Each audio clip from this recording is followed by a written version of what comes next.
क्या पाकिस्तानी कप्तान शान मसूद ने मोहम्मद रिजवान के साथ गलत कर दिया? क्या मोहम्मद रिजवान को 200 रन करने देना चाहिए था? क्या शान मसूद थोड़ा सा और सब्र दिखा सकते थे? कुछ लोग कहेंगे कि माइलस्टोन इंपॉर्टेंट नहीं है। कई लोग कहेंगे कई बार जब हार जीत का फर्क ना हो रहा हो तब थोड़ा सा इंतजार कर सकते हैं।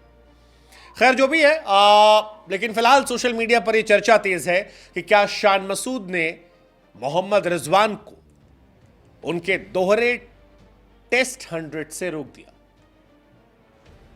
शान मसूद पाकिस्तानी कप्तान है।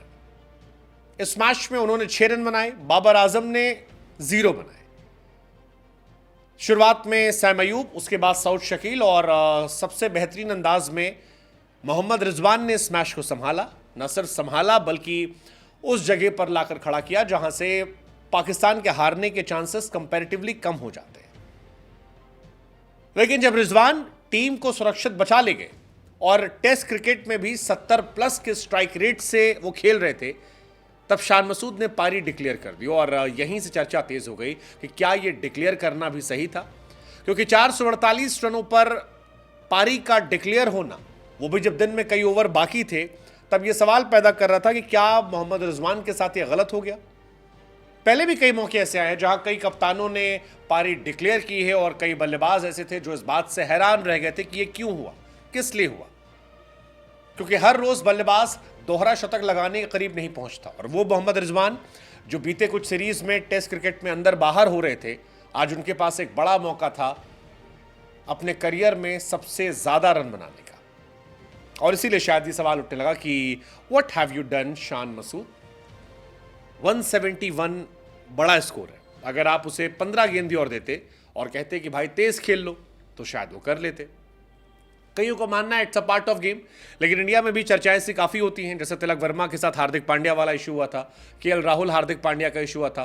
एक ज़माने में तेंदुलकर और द्रविड़ का इशू हुआ था। द्रविड़ कैप्टन थे, तेंदुलकर दोहरे शतक करीब थे, द्रविड़ ने बुला लिया था और उसको लेकर काफ़ी ज़्यादा कॉन्ट्रोवर्सी हुई थी कि यार ये करना सही है, गलत है, क्या है, कैसा है। लेकिन मोहम्मद रिजवान दोहरा शतक पूरा कर सकते थे और इसीलिए काफ़ी लोगों ने सवाल किया। हालांकि कई लोग थे जिनका मानना था ये अच्छा फैसला था, क्योंकि ठीक है, लेकिन अगर 1-2 विकेट मिल जाते बांग्लादेश के तो मैच अलग पलट सकता था, पाकिस्तान जीत सकती थी।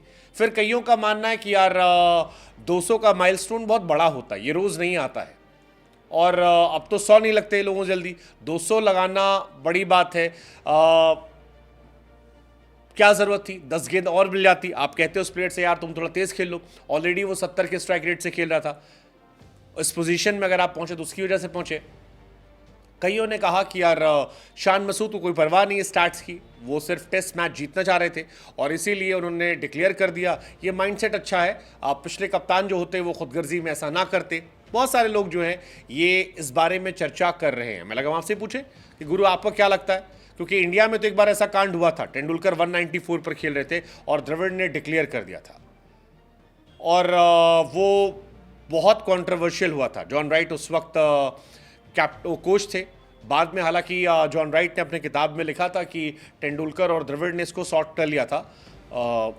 इशू नहीं बहुत बड़ा बना था, उन दोनों के बीच में इस बारे में चर्चा हुई और दोनों ने इस बारे में एक दूसरे को समझा दिया। बट अगेन वो काफ़ी कॉन्ट्रोवर्शियल था। इंडियन फैंस ने उस टाइम राहुल द्रविड़ को काफ़ी बैश किया था कि आप 6 रन तो और बनने दे सकते थे। इस बार रिजवान की वो कहानी आई है कि ये कहानी 1 घंटे पहले मामला हुआ। अब क्या यहाँ भी क्लैरिटी आ जाएगी? मोहम्मद रिजवान ने 171 रन बनाए थे 238 गेंदों पर, जो काफ़ी तेज थे और इसीलिए कई लोग ये कह रहे थे कि यार माइलस्टोन में इंपॉर्टेंट था। 71 पर वो खेले थे। शान मसूद खुद 6 रन बनाकर आउट हुए, बाबर 0 पर गए थे। ऐसे में वो उन्हें मौका दे सकते थे, ऐसा कहा जा रहा है। हमें लगा आपसे पूछे व्हाट्स योर टेक।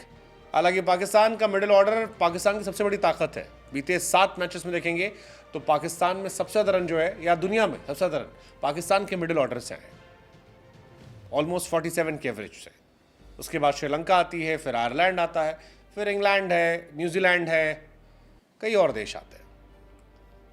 फिलहाल 12 ओवर बचे हुए थे। 12 ओवर में पाकिस्तानी गेंदबाजों ने ऐसा कोई कमाल किया नहीं। बांग्लादेश के दोनों बल्लेबाज जो आए थे खेलने वो खेलते रह गए तो शायद मसूद का फैसला बहुत काम भी नहीं है, अगर 1-2 विकेट गिर जाते शायद तो भी काम होता।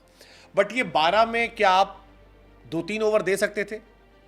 आई स्टिल बिलीव आप रिजवान को 3 ओवर दे सकते थे कि आप 18 गेंदें जाओ मारो, 30 रन चाहिए, कंप्लीट करो और फिर डिक्लेयर कर देंगे। What's your take?